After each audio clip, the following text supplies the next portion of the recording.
Hi. Thanks for joining us. I thought I'd just set the table for us by saying that, we're beginning the third decade of the 21st century, and the good news is that diversity is a well-entrenched part of the corporate lexicon and corporate culture, and indeed organizational culture in most places. Sensitivity training is a rite of passage in most employee orientations, and almost every organization can point to value statements and data that are evidence of their commitment to bringing in diverse talent. But now, organizations are starting to realize that there's a tougher task ahead, and that involves really walking the talk about inclusion, helping that diverse talent that they've brought in to really thrive and to nurture them as they climb the path to success. And today we've got a panel of seasoned executives who are going to talk about some of the successful strategies and experiences that they've had in walking that talk in the organizations that they've either observed or that they've worked in. And I'm going to let them introduce themselves, starting at the end.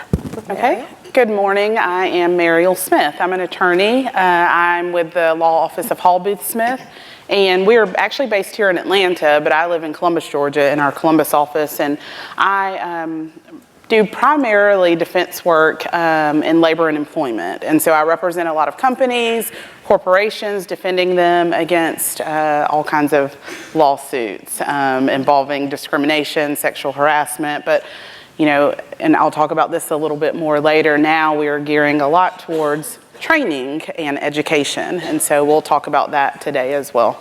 Thank you for having me. Hi, everybody. I'm Monica Bankston. I am the Group Director of Diversity and Inclusion at the Coca-Cola Company. I have been in role officially 6 weeks. But I'll try to share as much as I can. I came to the Coca-Cola Company by way of Corning Incorporated as the Chief Diversity Officer there, which is based in upstate New York. Prior to that, I had experiences at Walmart in Arkansas. And prior to that, I spent the majority of my career at Bank of America between here in Atlanta and Charlotte, North Carolina. So I've been in the HR space for over 20 years now in a variety of different roles. So, but I will be honest in saying that the diversity and inclusion space is the nearest and dearest to my heart. So. Great. Good morning. My name is Ximena Juncosa. I'm the head of executive talent for McKesson. And my experience has been in quite a number of roles within the HR field. So I've held business partner roles supporting global sales, and then most recently in this role running a COE.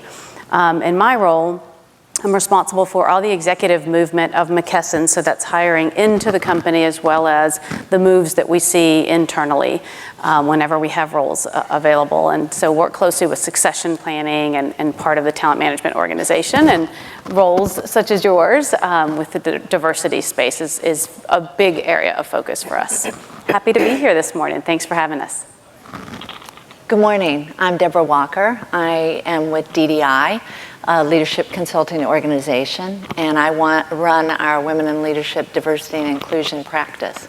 So I get to see what organizations do extremely well, and I get to see where things have been institutionalized in a way that causes bias. So I'm looking forward to having the time with this great panel and with you all this morning. So all of these executives have helped their organizations in inspiring and innovative ways, and I want to start with Ximena telling us about what's happening at McKesson and how you're really fostering a truly inclusive culture. Great, thanks. So we set out on a journey, a quite significant journey of transformation several years ago, and I'm sure, I'm getting an echo right on my mic. I'm sure I'm not alone, in as far as your organizations. And one of the things that we knew is that we would have to prepare our workforce, our executives, for what did that executive look like in the future? What were the capabilities we were going to need? Knowing that as you transform your business strategy and what you're looking for, that often transforms what you need in your talent.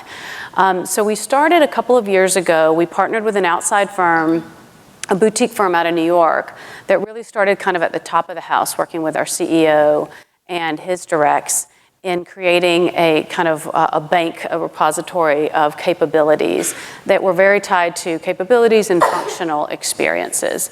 So, if you almost think job family, right? So what does a CFO need in the future to be successful for McKesson? Capabilities, experiences, et cetera. And so we did that with this group. So when we decided to apply that to our selection model, we leveraged that bank of work that we had already done to create for every role that we have, every executive role that we have, we start with a success profile, which if you've worked with those is quite different than a job description because it does outline what will it take for this executive to be successful. And it really helps to pull some of that bias out. I know Debra will weigh in here, but it really gets you very focused on what does success look like in that role and what does one need to be successful. And that takes away from some of the things that I know we've all been talking about that you have when you have legacy companies like McKesson, Coke, these big companies. So the success profile was a big part of that body of work. And then additionally, we take our finalists, sometimes that's 2 people, sometimes it's 3, sometimes it's 1, never really more than 3, through a career walk interview that's about 2.5 hours long with an IO psychologist from this group.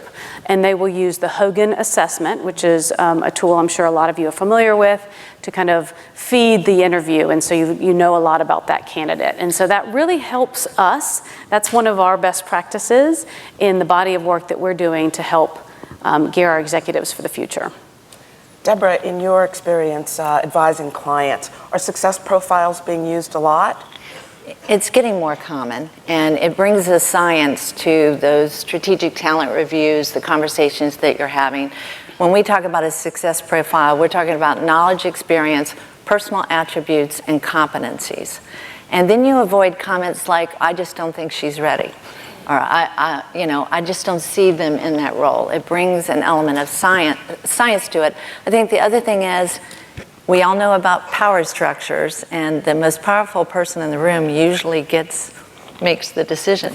But when you bring those elements into it, it causes them to have a real live discussion about the different candidates for different roles. So it's a good way to really bring some rigor to the process. And I would add, going through the process recently at the Coca-Cola Company, it is a great way for not only the organization, but for the person interviewing for the role to have, a picture of what success will look like for them. And then the company does a great job of integrating that into your onboarding plan and making sure that you're set up for success in the future.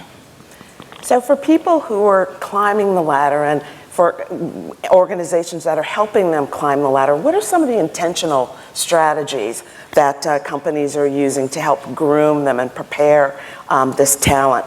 I'm interested in McKesson. You're not an aerospace company, but there's something about rockets going on there, right? We joked about rockets on the back was kind of our tagline for our internal high potential. So we understand that it's a blended strategy always. You want to go to the market and bring in talent, and you also want to get your talent ready, right, and feed that funnel and the pipeline up into the organization. So we created, just last year, it's an acceleration program. I know Debra and I were chatting about it. And we started with just 4, and so a company our size, that's tiny, but we really wanted to make sure that it was successful, and we called it Rockets on the Back. And it's an accelerating hypo program where we created a very significant, we hand-selected 4 people, and we said, this is what we're going to do with these people. It's not a development program, it's a set of experiences. Each one of them has to have a sponsor at the EOT, with our executive operating team level. They have to have gone through a development program that we call LTLs. They have like their own board of directors. I love that, kind of concept. Where they have a senior HR business partner, they have a talent partner, they have the executive operating team member, so a business partner. and the Chief Diversity Officer herself. She is a big part of this. So it's really fantastic. All 4 of the people that have gone through it, 3 of them have already been promoted into our executive band, and 1 is currently on 3 of my slates right now. So we are hoping he will land in a fantastic role. And we were having conversations as we prepared for the panel that for McKesson, we haven't set that next number, but we're talking about doubling it in next year. I mean, we want to do, I know 8. It still seems very small, but what we really wanted to do, and I think it's so important in any programs that you do with diversity, is that you don't use the spaghetti approach, right? Like, oh, let's see what works, right? But essentially, really just doing something where you can be thoughtful and make sure that there's success. So we're very excited about that program. It's very targeted, which is Very great. good. That's what I would like to add. I mean, I think it's important that you set the people up for success, that you're not just checking the box and you're pushing, individuals into a role that may or may not be prepared and kind of setting them up for failure. And then the other side of that is you are getting them ready so that individuals who are kind of outside looking in within the company understand it, and it doesn't seem as though exceptions are being made. So it's transparent. That's Very right. transparent. Very Yeah, transparent. I like that. Monica, you say that you've just been through the executive talent search recruiting process at Coca-Cola. What did you see at Coke that made you want to join that team? Goals, I've read, are really important in the diversity and exclusion space for success. And I wonder if you could talk a little bit about that. Yeah, so a big part of it was the fact that it is the Coca-Cola company. I grew up here. I don't know if I shared that with you all earlier. I was born and raised in Atlanta, and my husband and I and our family have been away for a number of years. And with aging parents, things that are happening in life, right? We decided it was time to get back home or get as close to home as we possibly could. But the opportunity itself, as I was thinking about my career, I was also thinking about opportunities for growth. And in going through the process, it was one of those gut feeling kind of, this is the right move for me at this moment. The folks that I work with are phenomenal. The CDO was very transparent in her approach. So was the executive recruiter. There was no, hidden agenda. I didn't feel that there was one. So it made me very comfortable in thinking about the opportunities for growth at Coca-Cola. Not only that, they have a goal that they've set, that they want to be 50% led by women by 2030. And they're well on the way to that goal. They've got internal forecast modelings in place that we are actually piloting with my group, Coca-Cola North America. And so that, coming from an organization where I was really trying to push the CEO to put some goals in place, to moving to an organization that said, hey, we've got this stake in the ground, and we're going to move forward with it, and we're going to make sure that women are prepared internally. We're going to go outside and look for the external talent to move the needle on this, was a huge, huge deal for me. So it was like a no-brainer when the offer came, to be honest with you. It's like all the way around, this is it. And there's accountability. Absolutely. Coca-Cola? Yeah, absolutely. And what I do like is that there is accountability. I mean, we're still working through the ways of how to do that, how to put it, implement it, and measure it. But at the end of the day, the president of Coca-Cola North America, Jim Dinkins, and even James Quincy are all in. And that makes a huge difference, as you guys know. When you've got your CEO and your president and business leads bought into, leading diversity and inclusion and leading that charge makes it a big deal for everybody in the organization. So, yeah. Do you mind if I just wanted to weigh in a little? I think that I know we had some conversations around metrics and goals and accountability, and I know it can get very tricky, right? Depending on, you want to make sure you're reinforcing the right behaviors. And we're on a journey, right? So we have a lot of work to do, and what's exciting for me as someone that's part of that role, and certainly the person that's in your role at McKesson, is the appetite for the change. And so yes, you have to have your CEO bought in, you have to have your senior leaders bought in, but one of the things that I do on a monthly basis is put together a report that talks about our executive movement, who we moved, who we had. So and we're having more and more conversations around what we're calling talent insights. So it's putting that data in front of those leaders and then figuring out okay, is it a goal, or what are the things that we are going to have to do to get our organization where we want it to be? Because they're hard choices, and there's hard things that we face. So I know that we had some conversations around accountability and goals, and you just want to make sure you set that up with the right. Data is important. Data. It is key. And one of the things when we talk about, getting kind of that buy-in from the top, like starting at the top, making sure the right people are at the table, you get that buy-in by, I spent some time as general counsel for a company called Masterbuilt Manufacturing. And one of the things that they used there was this acronym WIFM. What's in it for me? What's in it for Masterbuilt? And the whole idea is whenever there's a new idea or something that you think the organization may or may not be receptive to, you let them know, how does this benefit the organization? And truthfully, kind of getting all these biases out of our system truly benefits your organizations, not just from diversity of race or gender, but cultural diversity and backgrounds and different jobs that people have had. And so that's how you get the buy-in, because it makes sense. And it's the right thing to do, but it also benefits the companies. Yeah, and I'll just chime in there for a minute. Most organizations, if you ask them, have you made the business case for inclusion and diversity or gender parity, they say yes. But very quickly you find out the business case has not been made. They don't understand that they won't have a good understanding of their consumer base. They're not going to be attractive to the demographics that are coming up in the new workforce, et cetera. So constantly reiterating the business case is going to lead to much greater success. So. One of my old companies, this isn't a McKesson story, but it was ADP. I'll share because it was a great company. Our chief diversity officer, this could be a tip for you, but she did exactly what you're talking about. She went on a road show that we had some things bubble up that legal, may have been involved in. So, sometimes these are the triggers that motivate us to make a difference, right? And so, unfortunately, that's the case. So she decides to go on a road show, and her road show was just senior leaders. And she went around asking the question, what's the business case for diversity? And so it was a really shocking kind of, wow, if our own senior leaders can articulate why this is important from a business case perspective, I have some work to do. And she said, look up ADP and you will see them all over the news as far as the work that she did. She recently retired, but she did a phenomenal job. So I think that is so important, because you hear a lot of these buzzwords, and then when you ask people to say, well, what does that really mean? Right. They're like, they get tongue-tied.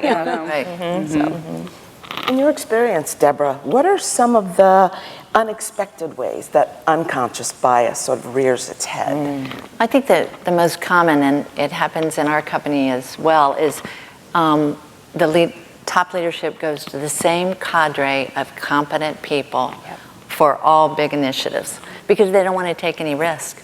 I can't take a risk on this one, maybe a future one. So the same group of people get all the robust development assignments, get all the exposure, get all the sponsorship. So having them look outside to all the hidden potential is a really key thing.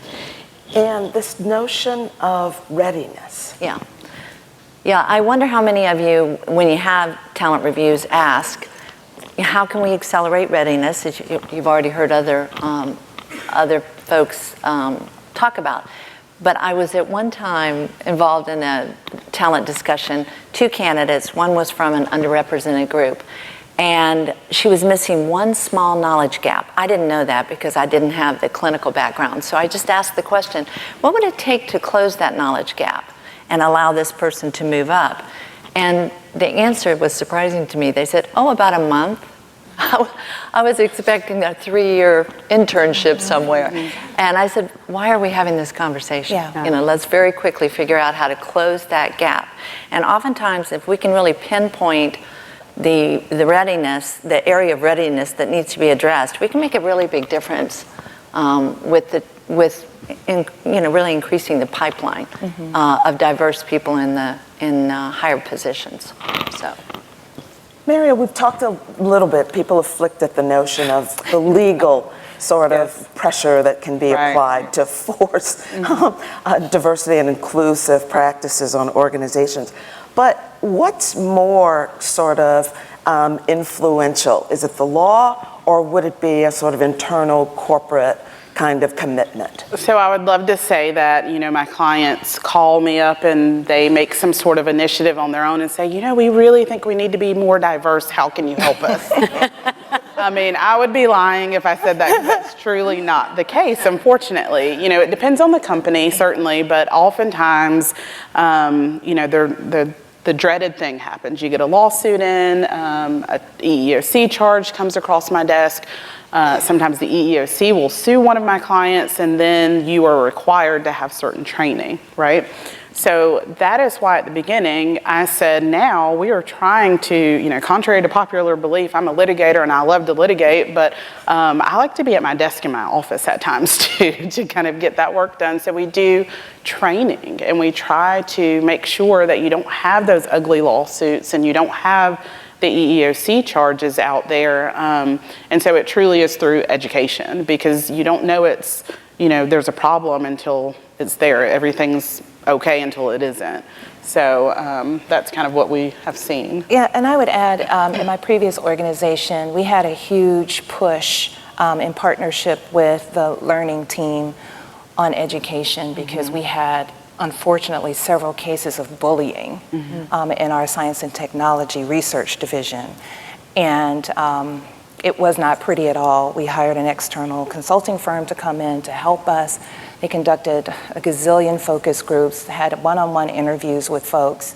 But at the end of the day, we were able to put some initiatives in place and educate all employees within that specific venue, moving to the corporate headquarters building and then in plants throughout the country.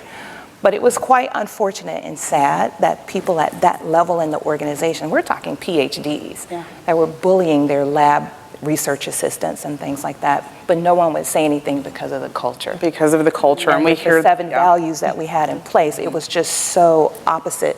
And the folks in corporate at the headquarters were like, what do you mean there's bullying? It's like, we're living in a separate world, because the research facility is up on the hill, run by the chief technology officer. But I will say they did a great job of bringing in that external consulting firm, partnering with legal, making sure everything was done the right way to educate the employees, and it's ongoing. They continue to have town halls and sessions to make sure the employees are feeling the way included, and that there is, I can't say that bullying was eradicated, it happens, but it's not as broad as it was when I was there. And to that end, I would say, don't be afraid when you do have those instances. And sometimes, even I've been at Hall Booth Smith for about 12 years now, I still see things that shock me. And I think, oh my goodness, really that was happening? And either no one knew, or even worse, they knew and just ignored it. Don't be afraid to, let your attorneys know. Don't be afraid to tell us all the facts, because that's always very embarrassing and frustrating when it's happened in front of a jury where a fact comes out and I think, well, I wouldn't have tried this case had I known that. And so it's always very important to let us know the whole story. But oftentimes, it's self-preservation, right? It's the company that doesn't want all the dirty out there. But, your attorney is the one that you need to tell, so that you can have those initiatives and bring in a consulting firm if you need to, or whatever the case may be, so that you can fix it. Mariel, while we're on the subject of law, it's big law firms, and law firms in general, I think, is it fair to say, have done an impressive job of promoting women into leadership roles. But when it comes to other groups, maybe lawyers of color or even LGBTQs, not so much. Absolutely. I could have a whole panel on this. So when I was general counsel for a manufacturing company, I would go to those kind of conferences like this, and they didn't look like this. In this room, I wish, you could all see it if you could stand up at some point and look. It is so diverse, just amazing. But I'm in a male-dominated profession still. There are more women attorneys now that are going to law school. Certainly, as you've said, more being elevated to the partnership track, but people of color, members of the other communities that are what we call the protected classes are not. And it's, we're getting there, but we're not anywhere that we need to be at this point. And it's something that it's just like everywhere else, all the other organizations, older law firms, huge law firms. I think we have 260 attorneys now. And I can tell you everybody of color who's a partner, And so it's one of those things where it's good to talk about that we have these to bring it out, because I see some of the faces are thinking, I know what you're thinking. You're the attorneys. You should get it right. But we too struggle as well. So I will say, in my short time at Coca-Cola, I have been impressed by, I've met an African-American female general counsel, assistant general counsel, which blew me away walking in like, wow, she looks like me. And I will say that even in my previous organization, the general counsel for that organization is an African-American male Harvard grad, and he came in the door and was like, we got to change this. And so he started an internship program, hired 2 women in the first program. One was a woman of color. He has the corporate secretary, who's also an attorney, is a female LGBTQ attorney. And he has done a lot in terms of bringing in other attorneys, or EEO attorneys, an African-American female. And so he's doing a great job. He's like, I'm implementing the Rooney Rule. I don't care what HR says, I'm doing this on my own. He has his own initiative, and I supported him in that effort. And so I would say even with the Coca-Cola company, it's like, wow, I see myself more when I walk through that building and in the legal profession. And I will add, I'll go back to the data here, because this is where it's really important to put that in front of the leaders.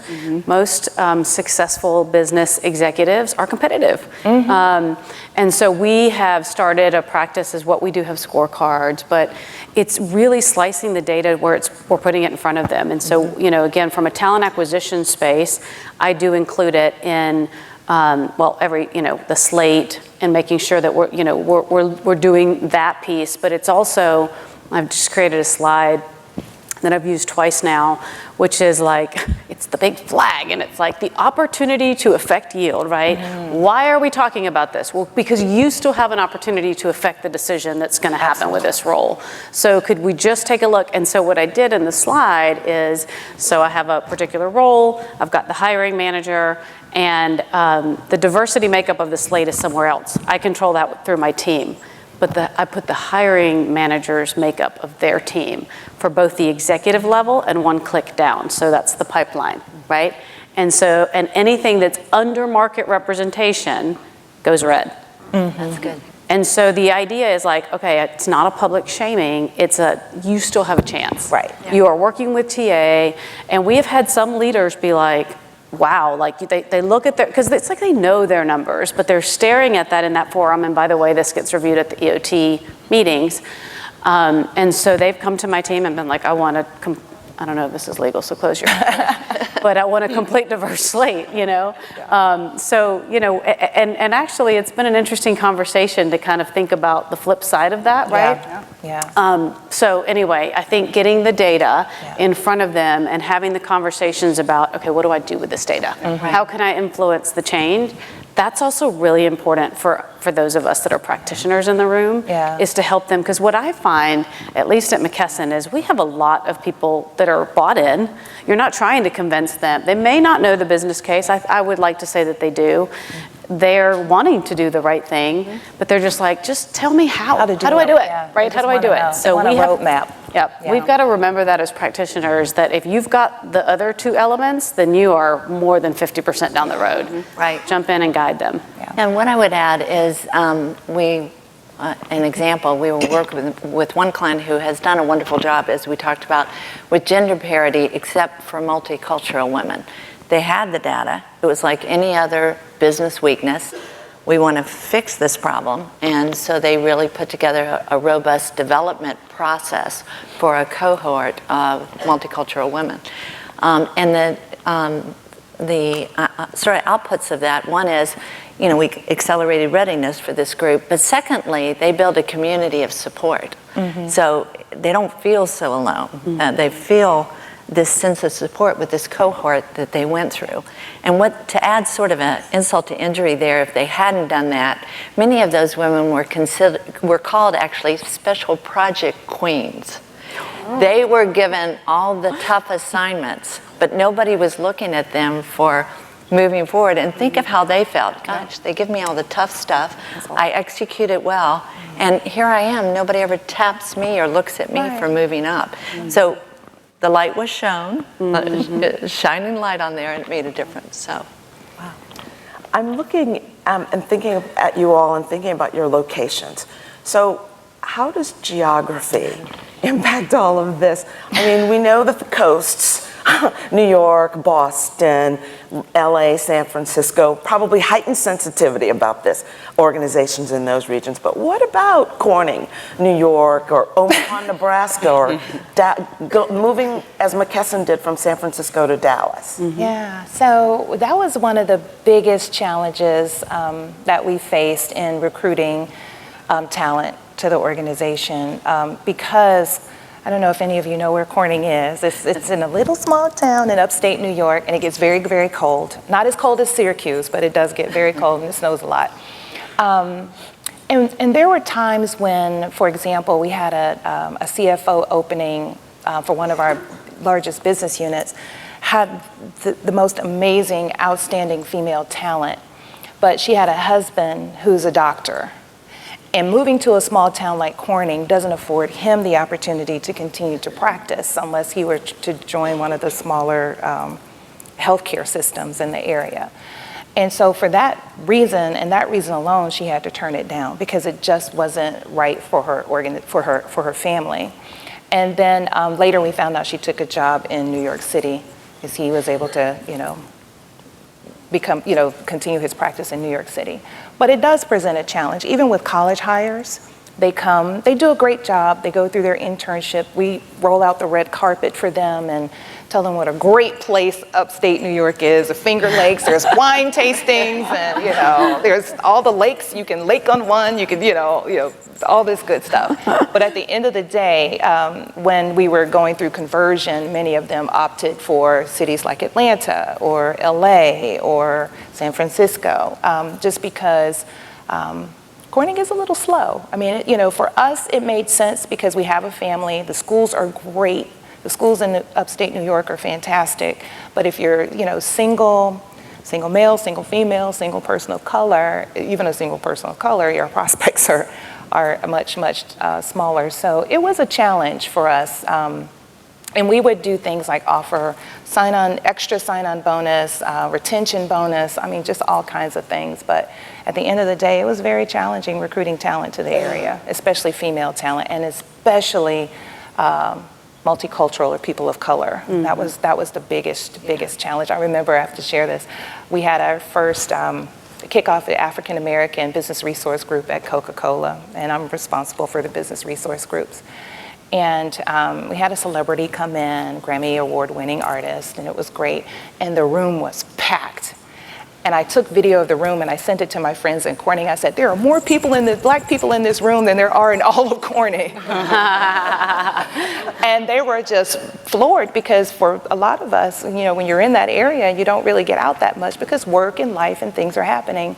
And you see that many educated, professional people who look like you in a room, it's like, wow. So they were like, wow, Coke is like it. It's like, yeah, it is. Yeah. Come on down.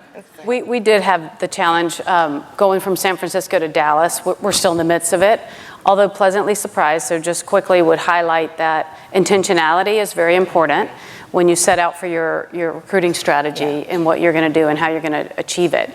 As a matter of fact, in about an hour, I'll be on a call with our HR leadership team where we're going to talk about, my peer is going to talk about what they did at the non-executive level, because it actually, it was a slating effort essentially that yielded some great results. So intentionality is one. And then I think just to pull one of the threads that you were saying is, if you are in a location that may not be as diverse, then your company culture becomes even more important.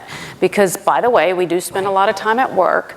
You mentioned the business resource groups. I'm glad that came up because I think it's such a big part of driving the right kind of inclusive culture in your organizations. And I know when we were hosting people, we were doing look and see trips from San Francisco to Dallas, we had our ERGs very plugged in, hosting people. And again, it's just like when you're recruiting, you want people that look like you, and it's the same. So those are 2 tips I'd say as far as focus. Roll out the red carpet. Literally. Get the ERGs or BRGs involved. Breakfast, lunch, dinner. Our Chinese Cultural Association would have Chinese interviewees come spend the night at their house if they had to. It was that quaint of a community, so they were comfortable. But we would just, whatever we could do to try to get that talent, we would do it. Well, and I would add that I 100% agree with compliance training and that kind of training, but also critically important, do your leaders really know what inclusive behavior looks like? Can they identify those behaviors? Do they exemplify their behaviors? And I bet you could get 100 leaders in a room and you'd get 100 definitions of what inclusion looks like. So that's how you make people not feel like they only. It really has to be all the way down the leader ranks to do that. That's a good point, because some of the diversity and inclusion training that we do, that is exactly what we start off, however many people are in the room in the training in the company, probably half of them think it doesn't apply to them. They think, well, this is fine. We need to get more people that are diverse in the room, but this doesn't apply to me because I don't have those bias thoughts that we're talking about, and I'm not really different, and I'm not diverse. And so you start with activities to show them, here are the issues. Yeah, you do. We all have some sort of bias, and we all are diverse, and we all need to be included. And it's that, I wish I could remember who said it. I've heard it so many times in different ways, but it's that idea of, people have talked about diversity for so many years, and it's the idea of inviting all the kids to the school dance, right? Like all the different groups of kids, and then they're all there, but they're in their little silos in the corner, nobody's interacting. That's diversity. They're all there to the party, at the dance, but the inclusiveness, the inclusion is inviting them to dance, to engage in the interactive process. And so that, to piggyback on what you said, that's key to show the leaders, we actually do have these, systems that have bias within them. What are we going to do about it? We need to identify it. It doesn't mean it's bad. I think a lot of people kind of get on the defense, and they are somewhat insulted sometimes when you let them know, hey, here are the things that I see within the company. But, once you let them know everyone is kind of on that same, in the same boat, that's when you can start the conversation. So in the time we've got left, I'd like to go along the panel and get you all to give us one takeaway that you'd like the audience to have from our discussion today. Okay. You start with me? Yeah. So just what I just said, you need to make sure that you are talking about, what you can do to get bias out of the system. So you've already, step 1, you've done it. Take it back to your companies, let them know it's okay to talk about it. Sometimes people are very afraid to talk.